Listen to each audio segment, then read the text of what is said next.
আসসালামু আলাইকুম, কেমন আছেন আপনারা? আজকে আপনাদের সাথে এক্সপ্লোর করব জনপ্রিয় থাই কুইজিন পাওয়া যায় এমন একটি রেস্টুরেন্ট, এবং ওটা অবশ্যই বাজেট ফ্রেন্ডলি।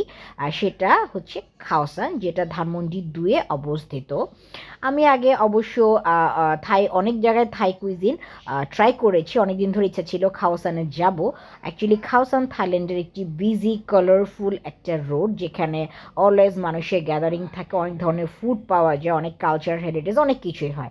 সো আমরা অর্ডার দিয়েছিলাম কোকোনাট মিল্কে একটা সি ফুড স্যুপ। এই স্যুপের মধ্যে আপনারা দেখতে পাচ্ছেন এনাফ পরিমাণে একটা 1:1 অ্যামাউন্ট ছিল। ক্র্যাব দেখা যাচ্ছে, আমরা এখানে ডোরি মিট পেয়েছি, এনাফ মাশরুম ছিল, এবং অ্যারোমাটা অস্থির ছিল। যদি আমার প্রথম ট্রাই ছিল, আমি বুঝতে পারছিলাম না যে কোকোনাটে আসলে কেমন লাগবে seafood. That was really awesome এবং খুবই ভালো লেগেছে, যদিও আমরা অ্যামাউন্ট অল্প নিয়েছি ট্রাই করার জন্য।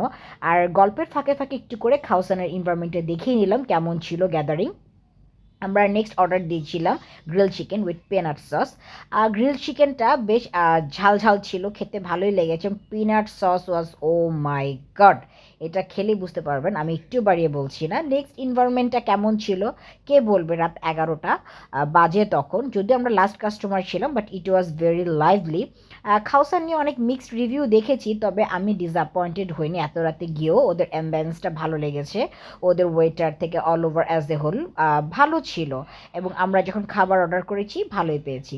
নেক্সট আমরা অর্ডার দিয়েছিলাম যে সি ফুড একটা বোল, সেখানে চয়েস ছিল। এখানে রাইসের পাশাপাশি আমরা টমিয়াম পেস্টের সি ফুড ছিল, আর ছিল ফিশ কেক। ফিশ কেকটা একটু লাইট ছিল, বাট যেহেতু অনেক স্পাইসি রাইসের সাথে টমিয়াম পেস্টের কারিটা ছিল, আমাদের কাছে বেশ ভালো লেগেছে, এবং বাজেট ফ্রেন্ডলি হিসেবে কিন্তু আপনারা ট্রাই করতে পারেন। আমরা একটু গ্রিল চিকেন রেখে দিয়েছিলাম, একটু পিনাট সসও রেখেছিলাম টেস্ট করার জন্য, বাট আমাদের এক্সপিরিয়েন্সটা অ্যাজ এ হোল ভালো ছিল। আল্লাহ হাফেজ।